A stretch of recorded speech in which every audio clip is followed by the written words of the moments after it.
Yo, what's up mga tropa? So ngayon alis kami ni boss ko, no? Ihatid ko siya sa airport.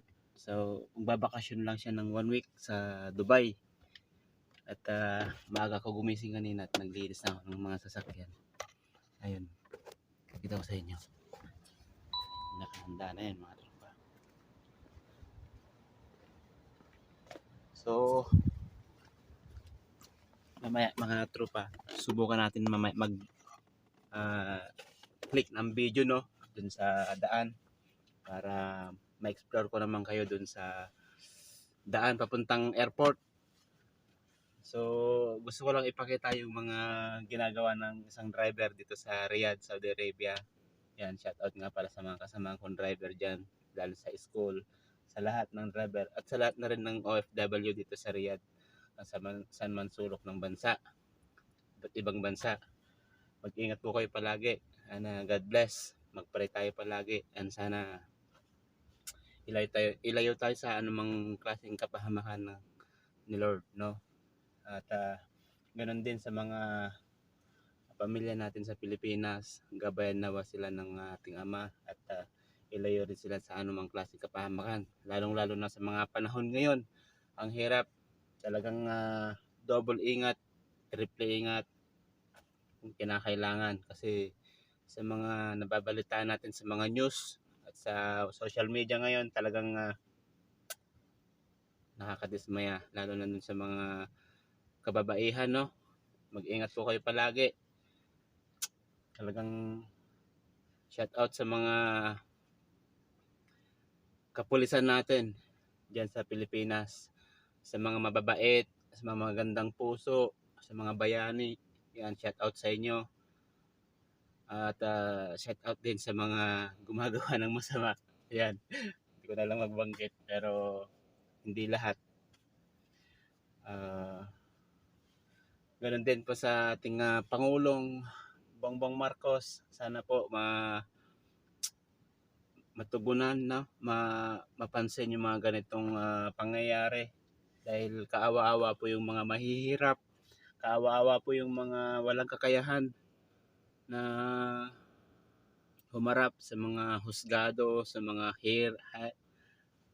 hearing, lalo pagdating sa mga abogado, no? Kawawang-kawawa po yung mga mahihirap, lalo na doon kay Jobilin.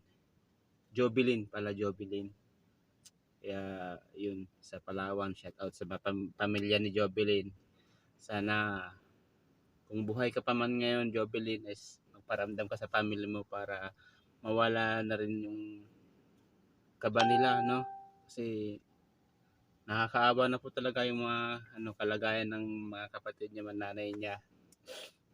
Then shout out din dun sa dun sa pinsan niya na gumawa, na inihinalang gumawa, no? Although hindi ako naniniwala talaga na siya talaga yung 100% na gumawa yung sa krimen, pero ang alam ko doon, merong malaking tao sa likod ng krimen na yan, at involved siguro yung pinsan niya, at saka may mga ibang tao pa na malalaki. So yun, shout out sa inyong lahat.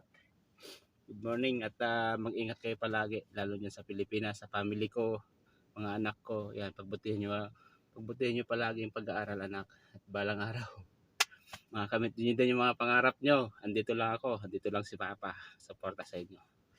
Bye.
yung mga ano, mga pauwing Pilipinas dito. Ayun, tingnan natin, may mga ano, kababayan pa natin. Ayun, mga Pilipino. Ayun, pauwi sila mga kabayan. Yan, ay. Natin. May tatanong lang ako dun sa ano.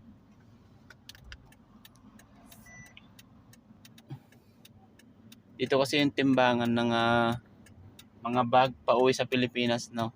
Tinanong ko kung pareho lang yung timbang dito tsaka sa loob. Kasi iba, pag sumobra ka ng timbang, babawasan nila yung karga mo or magbabayad ka, mahal pa naman ng bayad. So, yun lang. Tinanong ko lang kung magkano at saka kung parehas yung timbang dito at saka doon sa loob kasi titimbangin pa doon sa loob pagka pagka check-in mo. Ayun. So, safe naman siya, safe. Ayos naman siya.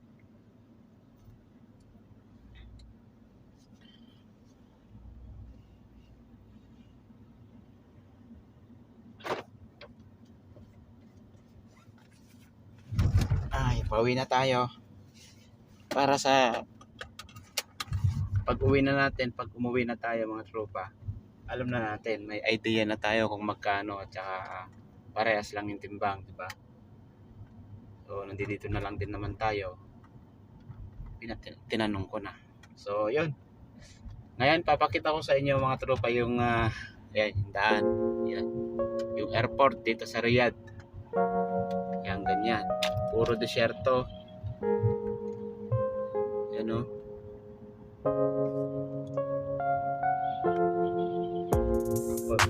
May mga hams dito. Ang tataas. So, yung video natin ngayon mga tropa magalaw. Kung mapapansin nyo magalaw kasi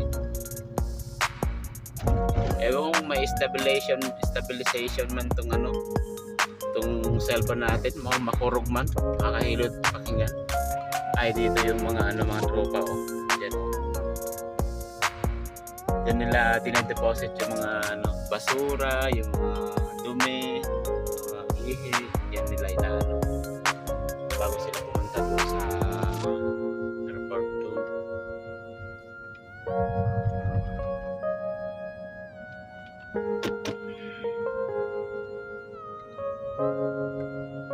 So, hindi ko na yun papatayin mga tropa hanggang mamaya. Siguro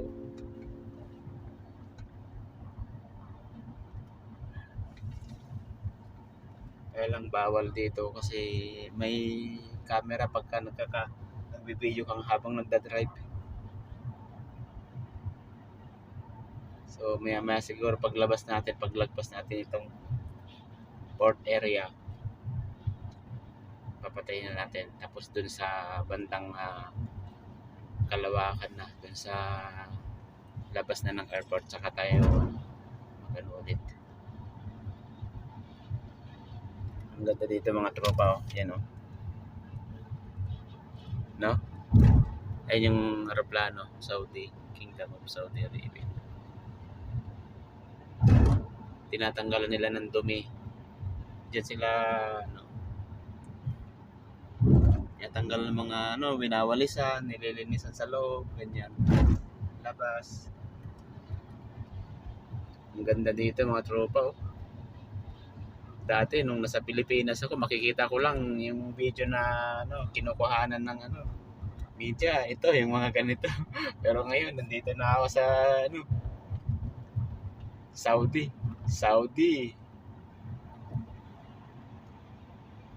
Ayun, ang ganda dito, puro tamar. Puro ganyan lang ang mga puno dito mga tropa Puro ganyan lang Yan na mga ang ganda na mga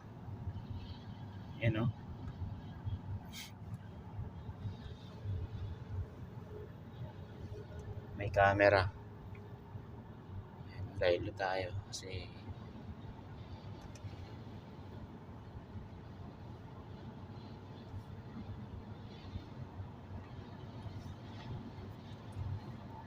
Aramco.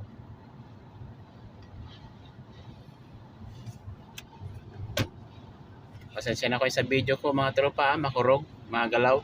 Kasi walang stabilization yung cellphone natin. Yung dati kong cellphone kasi nabasag, yung Samsung. Nabasag yung glass niya, yung screen. Ayun, hindi ayaw na ma-open. Ang ganda pa naman ng camera. So yun, nakalabas na tayo sa airport. Ay, di ko na naipakita pala sa inyo yung domestic airport. Yung pang lang, pang Riyadh, pang Makkah, pang Jeddah, pang Dammam. Di ko na naipakita dito na nadaanan natin. Ito na yung labas. Pag lumabas ka ng airport, ito na yung madadaanan mo. Yan, may papuntang gasolinahan yung daan na yan. Yung mga building na yun. May gasolinahan dyan.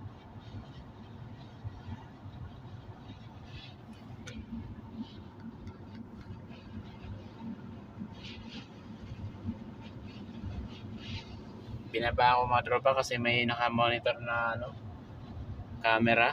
Bawal kasi yun. Kaya binaba ko yung camera ko. Ayun, bagong tayo mga building.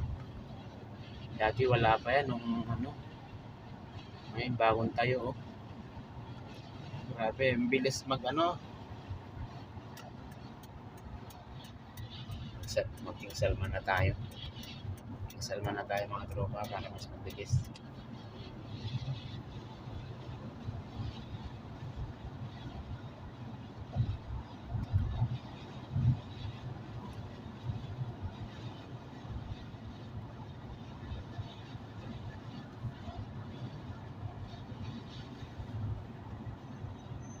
So, nakalabas na tayo mga tropa, no? Mamaya na lang ulit. So, yun. Update lang tayo, mga tropa, no?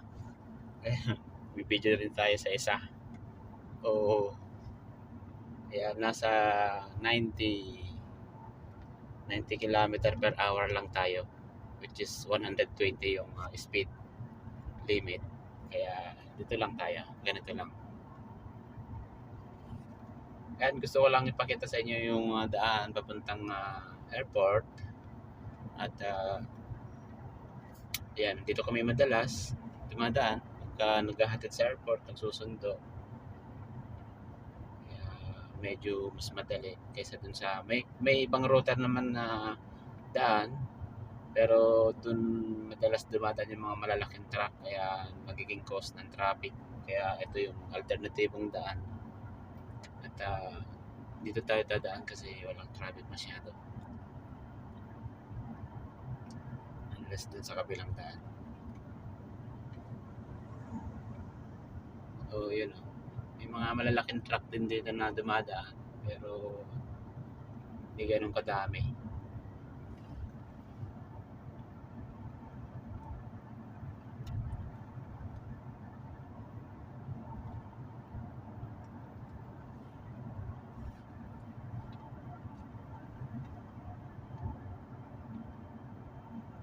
Yun lalaki.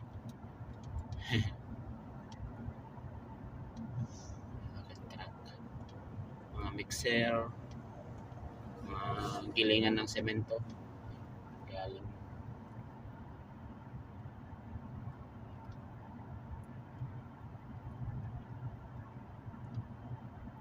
Mamaya na lang ulit, tropa.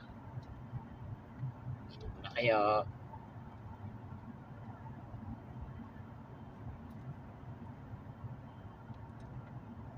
Ang lambot i-drive talaga tong Mercedes na to. Ito mga tropa ko, ganyan lang yung hawak ko. Bibidyo pa yung isa. Napakabait i-drive. Oh. May bilis, sige lang, bilisan nyo lang.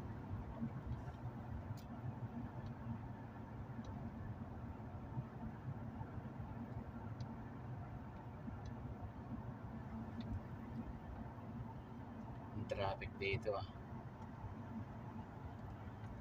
Ayan.